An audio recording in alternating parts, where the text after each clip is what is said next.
This is section on defect management. Let's discuss about defect management. What do we mean by defect management? There are tools for managing the defects basically, but however, defect management is basically objective is to find defects, right? Like basically, testing objective is always to find defects. Defect should be logged, right? Every defect that you encounter should be logged. Defects may be when the defects get reported, like not only during dynamic execution, that is test execution. It could be you could log the defects during coding, static analysis, reviews, or during dynamic testing, okay, or during use of the product. So the defect could be logged during any of these phases. What all typical defect reports include, okay? Typical defect reports have following objectives, okay? Basically they provide developers and other parties with information about any adverse event that occurred. Basically results in failure, right? Like what all failures, so any adverse event that would have occurred, so these defect reports capture them, and enable identify specific effects to isolate the problem with minimal reproducing test, right? Generally defect report will also include the steps needed for reproducing it with minimal effort, okay, and provide test manager. Basically they provide test managers to basically they provide help in tracking quality of work product by the test managers.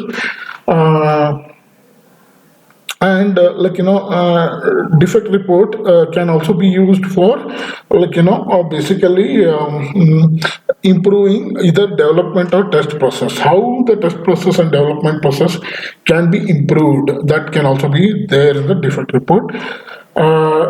If defect report is filed during dynamic test execution, it can include ID. So generally the IDs are generated by the test tools, so Jira, etc. we were talking about, and it also includes title, just a meaningful title, a short summary, basically what the defect report captures, okay, date of the defect reported, when the defect was reported,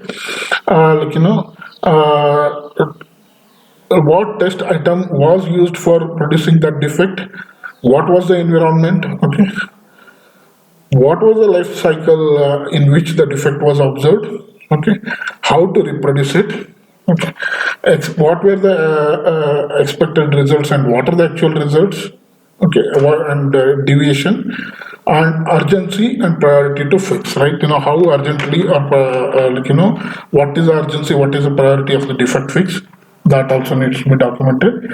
And the state of the defect can be either open, or the state of the defect can be deferred.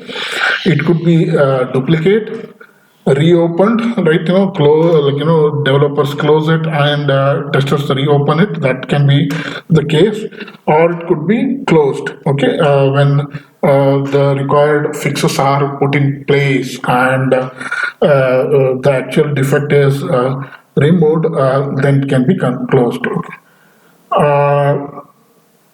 Also, basically conclusion and recommendations, right? What testers would have concluded and recommended, okay. And then if the defect is not fixed, what all could be affected, that is also documented in the defect report. And change histories, okay, and then references including test cases that were used, okay, for the problem. So those references can also be included. So that pretty much concludes 5.6, and so we concluded chapter 5. So let's meet in a quick recap later.